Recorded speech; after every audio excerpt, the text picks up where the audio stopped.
Good morning കുട്ടികളെ. അപ്പൊ നമ്മളെ അടിസ്ഥാന ശാസ്ത്രത്തിലെ പുതിയൊരു ക്ലാസ്സിലേക്ക് എല്ലാവർക്കും സ്വാഗതം.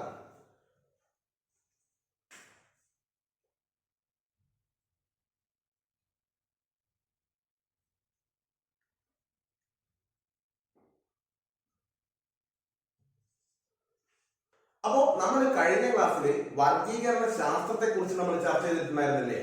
വർഗീകരണ ശാസ്ത്രം എന്താണെന്ന് നമ്മൾ ചർച്ച ചെയ്തിട്ടുണ്ടായിരുന്നു. അതുപോലെ തന്നെ നമ്മൾ ടാക്സോണമിക്കൽ കീ എന്താണെന്നും അതിന് ഒരു ഉദാഹരണമായ ഡൈക്കോട്ടമസ് കീ എന്താണെന്നും അതുപോലെ തന്നെ നമ്മൾ ഒരു കൂട്ടം ജീവികളെ നമ്മൾ തരംതിരിക്കുന്നത് എങ്ങനെയെന്നും നമ്മൾ പരിചയപ്പെട്ടിട്ടുണ്ടായിരുന്നു. അടുത്തതായി നമ്മൾ പരിചയപ്പെടാൻ പോകുന്നത് ഈ വർഗീകരണ ശാസ്ത്രത്തില്, അതായത് ഈ വർഗീകരണ ശാസ്ത്രത്തിന്റെ നാൾ വഴികളിൽ ശ്രദ്ധേയമായ സംഭാവനകൾ നൽകിയ ശാസ്ത്രജ്ഞന്മാരെ കുറിച്ചാണ് നമ്മൾ ചർച്ച ചെയ്യാൻ പോകുന്നത്. അപ്പോൾ വർഗീകരണ ശാസ്ത്രത്തില് ശ്രദ്ധേയമായ സംഭാവനകൾ നൽകിയ ശാസ്ത്രജ്ഞന്മാരെ കുറിച്ചാണ് നമ്മൾ അടുത്തായി ചർച്ച ചെയ്യാൻ പോകുന്നത്. അവ ഏതൊക്കെയാണെന്ന് നമുക്കൊന്ന് നോക്കിയാലോ?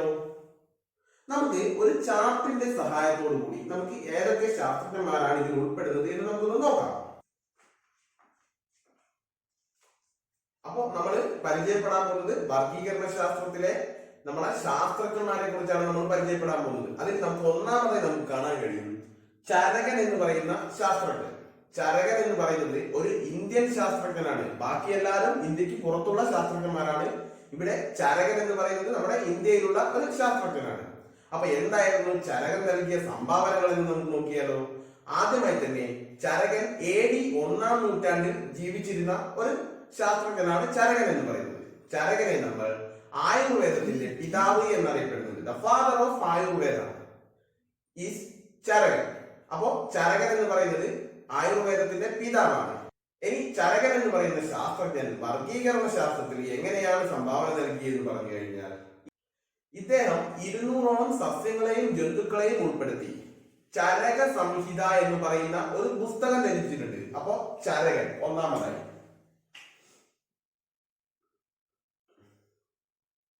ചരകൻ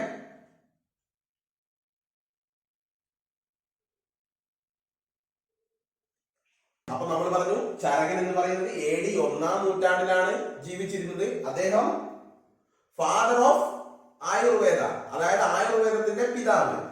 അപ്പോ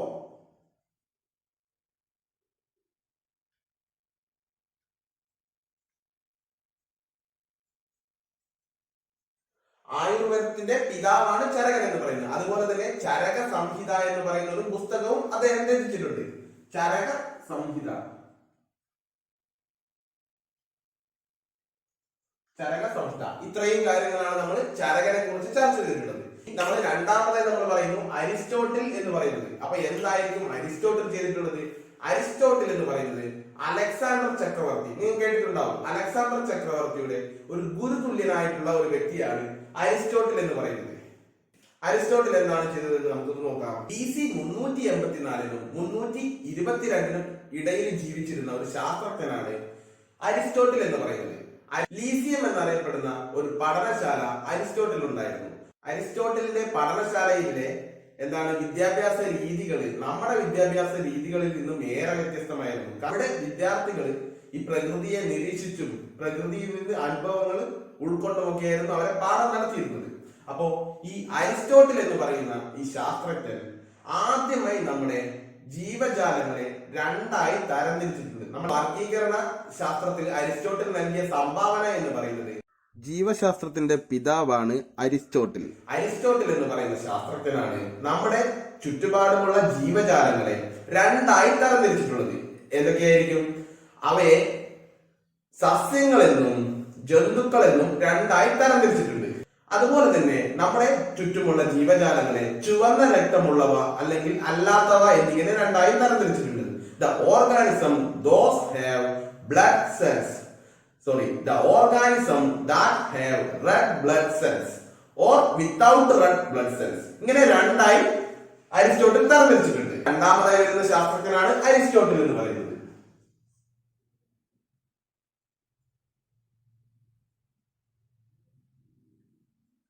അരിസ്റ്റോട്ടിൽ എന്ന് പറയുന്ന ശാസ്ത്രജ്ഞൻ AD 384-നും 322-നും ഇടയിൽ ജീവിച്ചിരുന്ന ഒരാളായിരുന്നു. അപ്പോ AD 384-നും 322-നും ഇടയിൽ ജീവിച്ചിരുന്നതായിരുന്നു. അപ്പോ അരിസ്റ്റോട്ടിൽ എന്താണ് ചെയ്തത്? ഈ ജീവജാലങ്ങളെ ജന്തുക്കളെന്നും സസ്യങ്ങളെന്നും വേർതിരിച്ചു. അപ്പോ ജന്തു പ്ലസ് സസ്യങ്ങൾ, അതുപോലെ തന്നെ ചുവന്ന രക്തമുള്ളവ, ചുവന്ന രക്തമില്ലാത്തവ.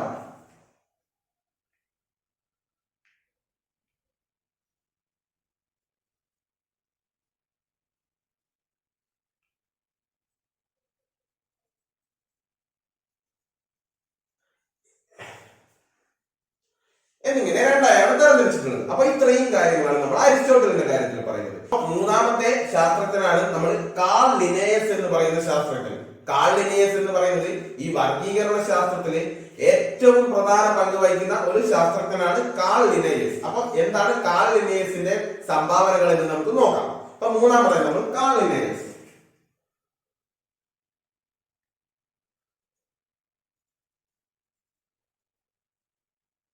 അപ്പൊ മൂന്നാമതായി നമ്മൾ പറഞ്ഞിട്ടുള്ളത് കാൾ ലിനേയസ് എന്ന് പറയുന്ന ശാസ്ത്രജ്ഞൻ AD 1707 1778 ഇടയിൽ ജീവിച്ചിരുന്ന ഒരു ശാസ്ത്രജ്ഞനാണ്. അപ്പൊ 1707, അതായത് AD 1707 1778 ഇടയിൽ ജീവിച്ചിരുന്ന ഒരു ശാസ്ത്രജ്ഞനായിരുന്നു.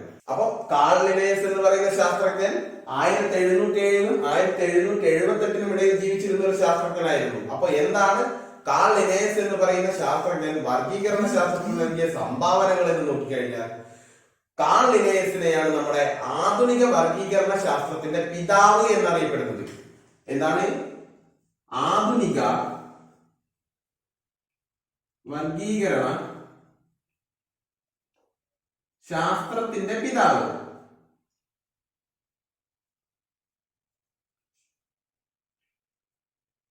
അതായത് കാൾ ലിനേയസിനെയാണ് നമ്മൾ ആധുനിക വർഗീകരണ ശാസ്ത്രത്തിന്റെ പിതാവ് എന്നറിയപ്പെടുന്നത്. The father of modern taxonomy. എന്താണ് the father of modern taxonomy. അതുപോലെ തന്നെ കാൾ ലിനേയസ് എന്ന് പറയുന്ന ശാസ്ത്രജ്ഞൻ ഈ ജീവികളെ തരംതിരിക്കുന്ന സമയത്ത് വർഗീകരണ തലങ്ങൾ കൂടെ ഉണ്ട് എന്ന് നമ്മൾ നിർദ്ദേശിച്ചിട്ടുള്ള ഒരു ശാസ്ത്രജ്ഞനാണ് കാൾ ലിനേയസ് എന്ന് പറയുന്നത്. അതായത് വർഗീകരണ തലങ്ങൾ നിർദ്ദേശിച്ച ശാസ്ത്രജ്ഞനാണ് കാൾ ലിനേയസ് എന്ന് പറയുന്നത്. വർഗീകരണ തലങ്ങളെ കുറിച്ച് നമുക്കിപ്പോ ചർച്ച ചെയ്യാം. അപ്പോ ഈ വർഗീകരണ തലങ്ങൾ നിർദ്ദേശിച്ച ശാസ്ത്രജ്ഞനാണ് കാൾ ലിനേയസ് എന്ന് പറയുന്നത്. അപ്പോ വർഗീകരണ തലങ്ങൾ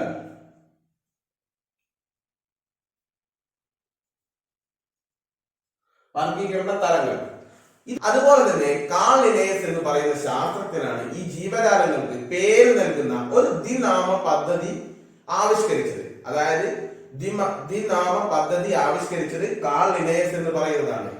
The Carl Linnaeus proposed the binomial nomenclature of organisms. അതായത് ജീവികളുടെ എന്താണ് ദ്വിനാമ പദ്ധതി, ജീവികൾക്ക് പേര് നൽകുന്ന ഒരു ദ്വിനാമ പദ്ധതി ആവിഷ്കരിച്ചത് കാൾ ലിനേയസ് ആണ്. അപ്പോ ദ്വിനാമ പദ്ധതിയുടെ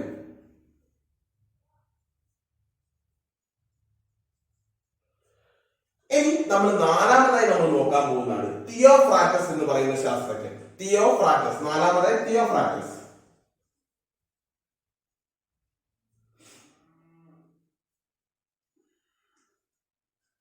അപ്പൊ നാലാമതായി നമ്മൾ ചർച്ച ചെയ്തിട്ടുള്ളതാണ് തിയോഫ്രാക്ടസ് എന്ന് പറയുന്ന ശാസ്ത്രജ്ഞൻ BC 371 മുതൽ BC 387 വരെ ജീവിച്ചിരുന്ന ഒരു ശാസ്ത്രജ്ഞനാണ് തിയോഫ്രാക്ടസ് എന്ന് പറയുന്നത്. അപ്പൊ BC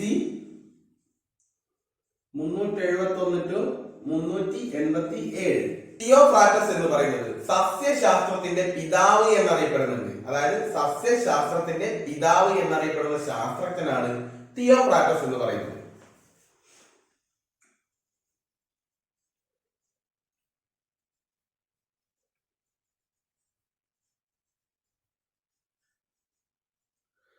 സസ്യശാസ്ത്രത്തിന്റെ പിതാവ് എന്നറിയപ്പെടുന്നത് തിയോഫ്രാക്ടസ് ആണ്. അപ്പോ ഈ വർഗീകരണ ശാസ്ത്രത്തില് തിയോഫ്രാക്ടസ് നൽകിയ സംഭാവന എന്താണെന്ന് ചോദിച്ചു കഴിഞ്ഞാൽ ഈ ജീവജാലങ്ങളെ ഏകവർഷികളെന്നും വിവർഷികളെന്നും ബഹുവർഷികളെന്നും തരംതിരിച്ചിട്ടുണ്ട്.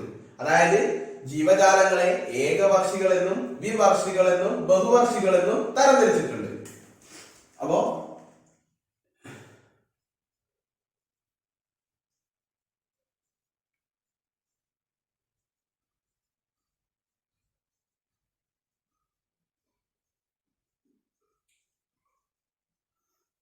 അപ്പൊ ജീവജാലങ്ങളെ ഏകവർഷികൾ, ദ്വിവർഷികൾ, ബഹുവർഷികൾ എന്നാണ്.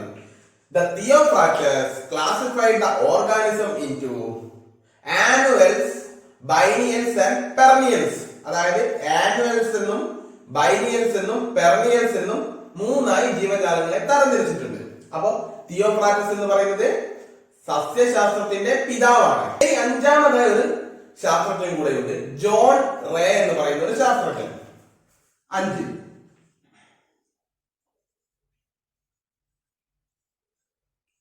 അപ്പോ ഇനി ജോൺ റേയെ കുറിച്ച് പറയുകയാണെങ്കിൽ AD 1627 1705 ജീവിച്ചിരുന്ന ഒരു ശാസ്ത്രജ്ഞനാണ് ജോൺ റേ എന്ന് പറയുന്നത്. 1627 1705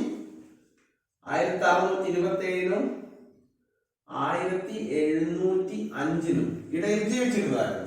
അപ്പോ ജോൺ റേ എന്ന് പറയുന്ന ശാസ്ത്രജ്ഞൻ വർഗീകരണ ശാസ്ത്രത്തിന് നൽകിയ സംഭാവന എന്ന് പറയുന്നത്, ഈ വർഗീകരണ ശാസ്ത്രത്തിൽ നമ്മൾ നിരന്തരം ഉപയോഗിക്കുന്ന ഒരു പദമാണ് സ്പീഷീസ് എന്ന് പറയുന്നത്. അപ്പൊ ഈ സ്പീഷീസ് എന്ന് പറയുന്ന ഈ വാക്ക് ആദ്യമായി ഉപയോഗിച്ചത് ജോൺ റേ എന്ന് പറയുന്ന ശാസ്ത്രജ്ഞനാണ്. അപ്പൊ സ്പീഷീസ്.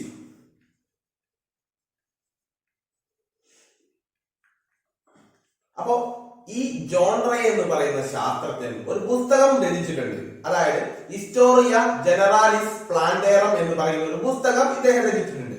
ഈ പുസ്തകത്തിൽ 18,000-ത്തിലധികം സസ്യങ്ങളെ ഉൾപ്പെടുത്തിക്കൊണ്ടാണ് ഈ പുസ്തകങ്ങൾ രചിച്ചിട്ടുള്ളത്. അപ്പോ John Ray wrote Historia Generalis Plantarum. It includes 18,000 plants.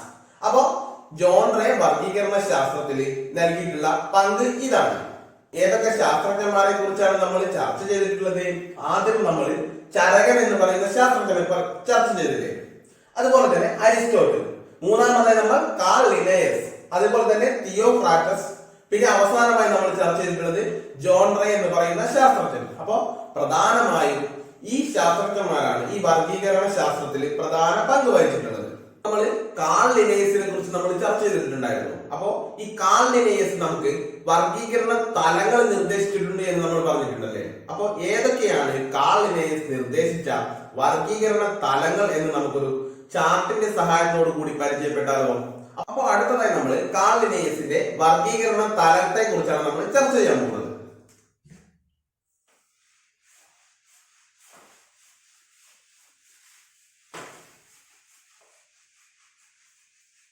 Call ലിനേയസിന്റെ വർഗീകരണ തലങ്ങൾ പ്രധാനമായും 7 വർഗീകരണ തലങ്ങളാണ് കാൾ ലിനേയസ് നിർദ്ദേശിച്ചിട്ടുള്ളത്. അത് kingdom, phylum, class, order, family, genus, species എന്ന് തുടങ്ങിയിട്ടുള്ള ഈ വർഗീകരണ തലങ്ങളാണ് കാൾ ലിനേയസ് നിർദ്ദേശിച്ചിട്ടുള്ളത്.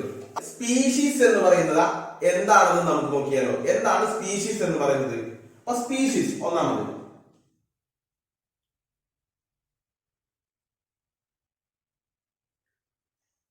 സ്പീഷീസ് എന്ന് പറയുന്നത് സ്വാഭാവിക ലൈംഗിക പ്രജനനത്തിലൂടെ പ്രത്യുൽപാദന ശേഷിയുള്ള സന്താനങ്ങളെ സൃഷ്ടിക്കുവാൻ കഴിയുന്ന ജീവിഗണങ്ങളെയാണ് നമ്മൾ സ്പീഷീസ് എന്ന് പറയുന്നത്. അപ്പോ എന്താണ് സ്പീഷീസ് എന്ന് പറയുന്നത്? The organism that produce fertile offspring through sexual reproduction. ഇതിനെയാണ് നമ്മൾ സ്പീഷീസ് എന്ന് പറയുന്നത്. അപ്പൊ സ്പീഷീസിന്റെ മുകളിലായിട്ട് നമുക്ക് ജീനസ് എന്ന് പറയുന്ന ഒരു ഗണത്തെ കാണാം. അപ്പോ ധാരാളം സ്പീഷീസുകൾ കൂടി ചേർന്നിട്ടാണ് ഒരു ജീനസ് എന്ന് പറയുന്നത്. അപ്പോ അടുത്തത് നമ്മൾ ജീനസ് എന്താണെന്ന് നമുക്ക് നോക്കാം. രണ്ടാമതായി genus.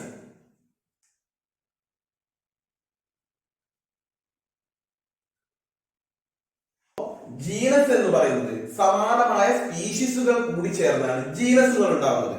The organism that constitute similar species. അതായത് സമാനമായ സ്പീഷീസുകൾ കൂടി ചേർന്നിട്ടാണ് ജീനസുകൾ ഉണ്ടാവുന്നത്. അപ്പോ ഫാമിലിയാണ് നമ്മൾ അടുത്തതായി നോക്കാൻ പോകുന്നത്. എന്താണ് ഫാമിലി എന്ന് പറയുന്നത്? 3. ഫാമിലി എന്ന് പറയുന്നത് എന്തായിരിക്കും? ഈ വ്യത്യസ്ത ജീനസുകൾ കൂടി ചേർന്ന് ഒരു ഫാമിലി, അതായത് ഒരു കുടുംബം. അപ്പോ വ്യത്യസ്ത ജീനസുകൾ കൂടി ചേർന്നാണ് നമ്മൾ ഒരു ഫാമിലി എന്ന് പറയുന്നത്. അപ്പോ ഓർഡർ എന്തായിരിക്കും? വ്യത്യസ്ത ഫാമിലികൾ കൂടി ചേർന്നതാണ് ഓർഡർ എന്ന് പറയുന്നത്. ഒരു വ്യത്യസ്ത ഫാമിലിയിലുള്ള ജീവികൾ കൂടി ചേർന്ന് ഒരു ഓർഡർ ഉണ്ടാകുന്നു. അതേപോലെ തന്നെ ഓർഡർ ക്ലാസ് എന്ന് പറയുന്നത് വ്യത്യസ്ത ഓർഡറുകൾ കൂടി ചേർന്നിട്ടാണ് നമ്മൾ ക്ലാസ് ഉണ്ടാവുന്നത് എന്ന് പറയുന്നത്. അപ്പോൾ ഫൈലം എന്ന് പറയുന്നത് വ്യത്യസ്ത ക്ലാസുകൾ കൂടി ചേർന്നിട്ടാണ് നമ്മൾ ഫൈലം ഉണ്ടാവുന്നത്. അതേപോലെ തന്നെ കിങ്ഡം എന്ന് പറയുന്നത് എല്ലാ ജീവജാലങ്ങളും ഉൾപ്പെടുന്നതാണ് കിങ്ഡം എന്ന് പറയുന്നത്. അപ്പോ വ്യത്യസ്ത ഫൈലങ്ങൾ കൂടി ചേർന്നിട്ടാണ് ഒരു കിങ്ഡം ഉണ്ടാവുന്നത്. അതിൽ എല്ലാ ജീവജാലങ്ങളും ഉൾപ്പെടുന്നുണ്ട്. ചിലതിനെ മാത്രം മാറ്റി നിർത്തി കഴിഞ്ഞാൽ ബാക്കി എല്ലാ ജീവജാലങ്ങളും കിങ്ഡത്തിൽ ഉൾപ്പെടുന്നുണ്ട്. അപ്പൊ നമ്മൾ മൂന്നാമത് ഫാമിലി പറഞ്ഞു, നാലാമതായി നമ്മൾ ഓർഡർ പറഞ്ഞു, അഞ്ചാമതായി നമ്മൾ ക്ലാസ് പറഞ്ഞു, ആറാമതായി നമ്മൾ ഫൈലം പറഞ്ഞു,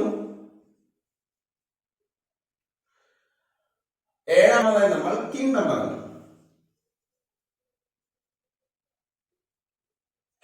അപ്പൊ ഈ വർഗീകരണ തലങ്ങൾ 7 വർഗീകരണ തലങ്ങളാണ് നമുക്കുള്ളത്. അപ്പൊ നമ്മൾ അതിലെല്ലാ വർഗീകരണ തലങ്ങളും ഏതൊക്കെയാണെന്ന് നമ്മൾ നോക്കിക്കഴിഞ്ഞു. Species, genus, family, order, class, phylum, kingdom. അപ്പൊ ഈ വർഗീകരണ തലങ്ങൾ ഇതൊക്കെയാണെന്ന് നിങ്ങൾക്കറിയാം. ജീവിയെ തരംതിരിക്കുവാൻ ഈ വർഗീകരണ തലങ്ങൾ എങ്ങനെയാണ് ഉപയോഗിക്കുന്നത് എന്ന് നമുക്കൊന്ന് നോക്കിയാലോ. നമ്മുടെ ചുറ്റുവട്ടത്തുമുള്ള ഒരു ജീവിയാണ് പൂച്ച എന്ന് പറയുന്ന ജീവി. അപ്പൊ പൂച്ചയുടെ വർഗീകരണ തലമാണ് നമ്മൾ അടുത്തതായി ചർച്ച ചെയ്യാൻ പോകുന്നത്. ഏതൊക്കെ വർഗീകരണ തലത്തിലായിരിക്കും പൂച്ച പെടുന്നത് എന്ന് നമുക്ക് നോക്കാം. അടുത്തതായി പൂച്ചയുടെ വർഗീകരണ തലത്തെ കുറിച്ചാണ് നമ്മൾ ചർച്ച ചെയ്യാൻ പോകുന്നത്. അപ്പൊ പൂച്ചയുടെ വർഗീകരണ തലങ്ങൾ. അപ്പൊ ഇവിടെ നമുക്ക് പൂച്ച എന്ന് എഴുതാം. പൂച്ച അല്ലെ. അപ്പൊ നമ്മൾ പറഞ്ഞു 7 വർഗീകരണ തലങ്ങളുണ്ട്. കാളിനേസിന്റെ നിർദ്ദേശപ്രകാരം 7 വർഗീകരണ തലങ്ങളുണ്ട്. അപ്പോ പൂച്ച എന്ന് പറയുന്നത് ജീവി, ജന്തു അല്ലേ. പൂച്ച എന്ന് പറയുന്നത് ജന്തുവാണ്. പൂച്ച ഏത് കിങ്ഡത്തിലാണ് ഉൾപ്പെടുക? അപ്പൊ പൂച്ച ഉൾപ്പെടുന്ന കിങ്ഡമാണ് കിങ്ഡം ആനിമാലിയ എന്ന് പറയുന്നത്. അപ്പൊ കിങ്ഡം ആനിമാലിയ. അപ്പോ എല്ലാ ജീവികളും ഉൾപ്പെടുന്ന ഒരു കിങ്ഡമാണ് ആനിമാലിയ എന്ന് പറയുന്നത്. അപ്പോ all animals included in the Animalia kingdom. അപ്പോ പൂച്ച അടുത്തതായി നമ്മള് ഏത് ഫൈലത്തിലാണ് പൂച്ച ഉൾപ്പെടുന്നത് എന്ന് നോക്കിയാലോ. അപ്പോ ഫൈലം എന്ന് പറയുന്നത് കോർഡാറ്റ എന്ന് പറയുന്ന ഫൈലത്തിലാണ് പൂച്ചകൾ ഉൾപ്പെടുന്നത്. അപ്പോ കോർഡാറ്റ എന്ന് പറയുന്നത് കോർഡാറ്റ. അപ്പൊ എന്തുകൊണ്ടായിരിക്കും കോർഡാറ്റ എന്ന് പറയുന്ന ഫൈലത്തിൽ ഈ പൂച്ചകൾ ഉൾപ്പെടാൻ കാരണം? അതായത് നട്ടലുള്ള ജീവികളാണ് അല്ലെ പൂച്ച. അപ്പോ വെർട്ടിബ്രേറ്റ്, അതായത് നട്ടലുള്ള ജീവികളാണ് പൂച്ച. അപ്പോ പൂച്ച എന്ന് പറയുന്നത് ഫൈലം കോർഡാറ്റയിലാണ് ഉൾപ്പെടുക. അപ്പൊ നിങ്ങളുടെ ടെക്സ്റ്റ് ബുക്കിൽ നിങ്ങൾക്ക് ധാരാളം ജീവജാലങ്ങളുടെ ചിത്രങ്ങൾ കൊടുത്തിട്ടുണ്ടാവും. അതിൽ ഓരോ ജീവജാലങ്ങളും അപ്രത്യക്ഷമാവുന്നത് നിങ്ങൾക്ക് കാണാൻ കഴിയുന്നുണ്ടല്ലേ. അപ്പൊ പൂച്ച ഉൾപ്പെടുന്നത് ഫൈലം കോർഡാറ്റയിലാണ് പൂച്ച ഉൾപ്പെടുന്നത്. അതുപോലെ തന്നെ ഏത് ക്ലാസ്സിലായിരിക്കും പൂച്ച ഉൾപ്പെടുക എന്നതാണ്. അപ്പൊ ക്ലാസ് മമാലിയ എന്ന് പറയുന്ന ഗണത്തിലാണ് പൂച്ച ഉൾപ്പെടുന്നത്. ക്ലാസ് മമാലിയ. അപ്പോ പൂച്ച എന്ന് പറയുന്നത് ക്ലാസ് മമാലിയയിലാണ് ഉൾപ്പെടുന്നത്. അപ്പോ എന്തുകൊണ്ടായിരിക്കും പൂച്ച മമാലിയയിൽ ഉൾപ്പെട്ടത് എന്ന് പറഞ്ഞു കഴിഞ്ഞാൽ കുഞ്ഞുങ്ങളെ പാലൂട്ടി വളർത്തുന്ന ജീവജാലങ്ങളാണ് മമാലിയ എന്ന് പറയുന്ന ക്ലാസ്സിൽ ഉൾപ്പെടുന്നത്. അതായത് ഫീഡ് യങ് വിത്ത് മിൽക്ക്, അതായത് കുഞ്ഞുങ്ങളെ പാലൂട്ടി വളർത്തുന്നവയാണ് നമ്മൾ മമാലിയയിൽ ഉൾപ്പെടുത്തുന്നത്. അപ്പൊ പൂച്ചകൾ മമാലിയ എന്ന് പറയുന്ന ക്ലാസ്സിലാണ് ഉൾപ്പെടുന്നത്. അടുത്തത് നമ്മൾ ഏത് ഓർഡറിലായിരിക്കും പൂച്ച ഉൾപ്പെടുന്നത് എന്നാണ്. അപ്പൊ കാർണിവോറ എന്ന് പറയുന്ന ഓർഡറിലാണ് പൂച്ചകൾ ഉൾപ്പെടുന്നത്. അപ്പൊ ഓർഡർ കാർണിവോറ.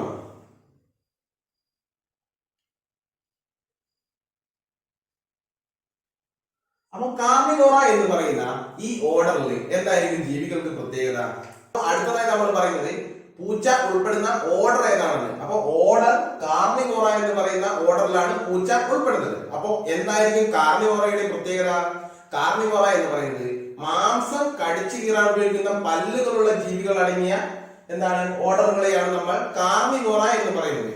അതായത് the animals have teeth to tear flesh, അതായത് മാംസം കടിച്ചു കീറാൻ ഉപയോഗിക്കുന്ന പല്ലുകളുള്ള ജീവികൾ അടങ്ങിയ ഓർഡറുകളെയാണ് നമ്മൾ കാർണിവോറ എന്ന് പറയുന്നത്. ഇനി അടുത്തതായി നമ്മൾ പൂച്ച ഉൾപ്പെടുന്ന ഫാമിലി എന്ന് പറയുന്നത് ഫെലിഡേ എന്ന് പറയുന്ന ഫാമിലിയിലാണ് പൂച്ചകൾ ഉൾപ്പെടുന്നത്. അപ്പൊ ഫെലിഡേ.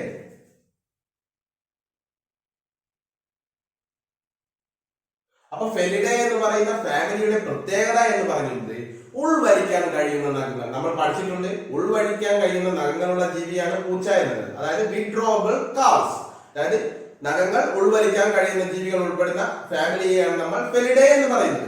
ജീനസിലാണ് പൂച്ച ഉൾപ്പെടുന്നത് എന്നാണ് നമ്മൾ പറയുന്നത്. അപ്പൊ പൂച്ച ഉൾപ്പെടുന്ന ജീനസിന്റെ പേരാണ് ഫെലിസ് എന്ന് പറയുന്ന ജീനസ്. അപ്പോ ഫെലിസ് എന്ന് പറയുന്ന ജീനസിലാണ് പൂച്ചകൾ ഉൾപ്പെടുന്നത്. അപ്പൊ എന്തായിരിക്കും ഫെലിസ് എന്ന് പറയുന്ന ജീനസിന്റെ പ്രത്യേകത? അതാണ് ചെറിയ ശരീരം, അതായത് ശരീരത്തിന്റെ വലുപ്പം വളരെ കുറവായിരിക്കും. അതുപോലെ തന്നെ ഗർജിക്കാത്തവയുമായിരിക്കും ഈ ജീനസ് ഫെലിസിൽ ഉൾപ്പെടുന്നത്. അതായത് body size small body size ആയിരിക്കും. അതുപോലെ തന്നെ നോ റോറിംഗ് സൗണ്ട്, അതായത് ഗർജിക്കാത്ത ജീവികൾ ഉൾപ്പെടുന്ന ജീനസിനെയാണ് നമ്മൾ ഫെലിസ് എന്ന് പറയുന്നത്. അപ്പൊ അടുത്തതായി പൂച്ച ഉൾപ്പെടുന്ന സ്പീഷീസ് എന്ന് പറയുന്നത് ഡൊമസ്റ്റിക്കസ് എന്ന് പറയുന്ന സ്പീഷീസിലാണ് പൂച്ചകൾ ഉൾപ്പെടുന്നത്. അപ്പൊ ഡൊമസ്റ്റിക്കസ്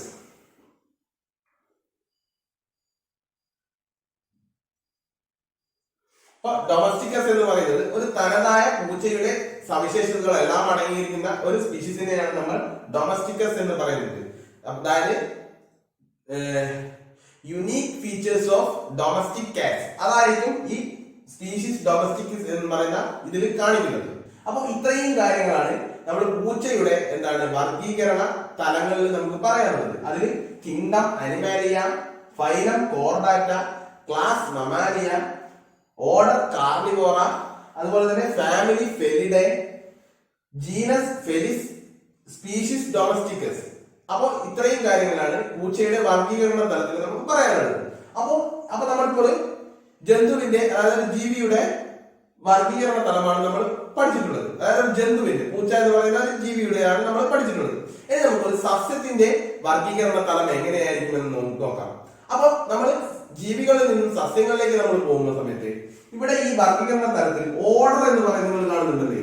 അപ്പൊ ഓർഡർ എന്ന് പറയുന്നത് അവിടെ സീരീസ് എന്ന് പറയുന്ന രീതിയിലായിരിക്കും നിങ്ങൾക്ക് കാണാം. ഈ ഓർഡറിൽ അവിടെ എത്തുമ്പോൾ അവിടെ സീരീസ് എന്ന് പറയുന്ന രീതിയിലായിരിക്കും നിങ്ങൾക്ക് കാണാൻ കഴിയുക. അപ്പൊ അടുത്തതായി നമ്മൾ രണ്ട് സസ്യങ്ങളുടെ വർഗീകരണ തലങ്ങളെ കുറിച്ചാണ് നമ്മൾ ചർച്ച ചെയ്യുന്നത്. അതായത് ജന്തുക്കളുടെ കാര്യത്തിൽ നമ്മൾ ഓർഡർ എന്നായിരുന്നു പറഞ്ഞത്. അപ്പൊ സസ്യങ്ങളുടെ കാര്യത്തിൽ വരുമ്പോൾ അവിടെ സീരീസ് ആയി മാറുന്നുണ്ട്. അപ്പൊ നമ്മളിവിടെ നോക്കാൻ പോകുന്നത് തെങ്ങ്, മാവ് എന്ന് പറയുന്ന രണ്ട് സസ്യങ്ങളെ കുറിച്ചാണ്. അപ്പൊ ആദ്യമായി നമുക്ക് തെങ്ങിന്റെ വർഗീകരണ തലങ്ങൾ ഏതൊക്കെയെന്ന് നമുക്കൊന്ന് ചർച്ച ചെയ്യാം. അപ്പൊ തെങ്ങ് എന്ന് പറയുന്നത് കിങ്ഡം പ്ലാന്റേയിൽ ഉൾപ്പെടുന്ന ഒന്നാണ് തെങ്ങ് എന്ന് പറയുന്നത്. അതുപോലെ തന്നെ ആൻജിയോസ്പെർമോഫൈറ്റ, ഫൈലം ആൻജിയോസ്പെർമോഫൈറ്റ എന്ന് പറയുന്ന ഇനത്തിലാണ് തെങ്ങ് പെടുന്നത്. അതുപോലെ തന്നെ ക്ലാസ് മോണോകോട്ടിലിഡനെ, നിങ്ങൾ ഈ പേര് മാത്രം ഓർത്തു വെച്ചാൽ മതി. കൂടുതൽ കാര്യങ്ങൾ നിങ്ങൾ വലിയ ക്ലാസ്സുകളിൽ പഠിക്കുന്നതായിരിക്കും. അപ്പോ ക്ലാസ് മോണോകോട്ടിലിഡനെ. അതുപോലെ തന്നെ സീരീസ് കാലിസിനെ എന്ന് പറയുന്ന സീരീസിലാണ് തെങ്ങ് ഉൾപ്പെടുന്നത്. അതുപോലെ തന്നെ ഫാമിലി അരക്കേസിയ എന്ന് പറയുന്ന ഫാമിലിയിലാണ് ഈ തെങ്ങ് ഉൾപ്പെടുന്നത്. ജീനസ് കോക്കസ് എന്നും സ്പീഷീസ് ന്യൂസിഫറ എന്നും എന്നാണ് ഉൾപ്പെടുന്നത്. അപ്പോ നമ്മൾ കിങ്ഡം പ്ലാന്റേ, ഫൈലം ആൻജിയോസ്പെർമോഫൈറ്റേ, അതുപോലെ തന്നെ class Monocotyledonae, series Calycinae, family Arecaceae, genus Cocos, species nucifera എന്നീ വർഗീകരണ തലങ്ങളിലാണ് തെങ്ങ് ഉൾപ്പെടുന്നത്. അതുപോലെ തന്നെ നമ്മൾ മാവ് എന്ന് പറയുന്ന സസ്യം ഉൾപ്പെടുന്നത് കിങ്ഡം പ്ലാന്റയിലാണ് മാവ് ഉൾപ്പെടുന്നത്. കിങ്ഡം പ്ലാന്റയിലും ഫൈലം ആൻജിയോസ്പെർമോഫൈറ്റ എന്ന് പറയുന്ന ഇതിലാണ് മാവ് ഉൾപ്പെടുന്നത്. അതുപോലെ തന്നെ ക്ലാസ് ഡൈക്കോട്ടിലിഡനെ, സീരീസ് സാപ്പിൻഡേറ്റ്സിലും ഫാമിലി അനാകാർഡേസിയയിലും ജീനസ് മാൻഡിഫെറ, സ്പീഷീസ് ഇൻഡിക്ക. ഇങ്ങനെയാണ് തെങ്ങും മാവും ഈ വർഗീകരണ തലത്തിൽ ഉൾപ്പെടുന്നത്. അപ്പൊ നിങ്ങൾക്ക് ഈ പേരുകൾ ഓർത്തെടുക്കാൻ ബുദ്ധിമുട്ടുണ്ടാവും. അപ്പൊ നിങ്ങൾ ഈ പേരുകൾ മാത്രം വ്യക്തമായി പഠിച്ചു വെക്കുക. ഏതൊക്കെ വർഗീകരണ തലത്തിലാണെന്ന് ചോദിക്കുമ്പോൾ നിങ്ങൾക്ക് ഈ പ്ലാന്റ്, ആൻജിയോസ്പെർമോഫൈറ്റ് ആ പേരുകൾ മാത്രം നിങ്ങൾക്ക് എഴുതി കൊടുക്കാം. അപ്പൊ ഇത്രയും കാര്യങ്ങളാണ് ഈ വർഗീകരണ തലങ്ങളെ കുറിച്ച് നമുക്ക് പറയാനുള്ളത്. അപ്പോൾ ഇന്ന് നമ്മൾ എന്തൊക്കെ ചർച്ച ചെയ്തിട്ടുണ്ട്? ഈ വർഗീകരണ ശാസ്ത്രത്തിൽ സംഭാവനകൾ നൽകിയ ശാസ്ത്രജ്ഞന്മാർ ആരൊക്കെയെന്ന് നമ്മൾ ചർച്ച ചെയ്തിട്ടുണ്ടല്ലേ. അപ്പൊ അതിൽ കാൾ ലിനേയസിന്റെ ഈ വർഗീകരണ ശാസ്ത്രത്തിൽ കാൾ ലിനേയസ് നൽകിയ വർഗീകരണ തലങ്ങളെ കുറിച്ച് നമ്മൾ ചർച്ച ചെയ്തിട്ടുണ്ട്. അപ്പോ അതിൽ നമ്മൾ പൂച്ച, തെങ്ങ്, മാവ് പോലുള്ള ജീവജാലങ്ങളുടെ വർഗീകരണ തലങ്ങൾ നമ്മൾ ചർച്ച ചെയ്തിട്ടുണ്ട്. അപ്പൊ ഇന്നത്തെ ക്ലാസ്സിൽ നമ്മൾ ഇത്രയും കാര്യങ്ങളാണ് ചർച്ച ചെയ്തിട്ടുള്ളത്. ഇത് എല്ലാവർക്കും വ്യക്തമാണെന്ന് കരുതുന്നു. അടുത്ത ക്ലാസ്സിൽ മറ്റൊരു ഭാഗമായി നമുക്ക് കാണാം. Thank you.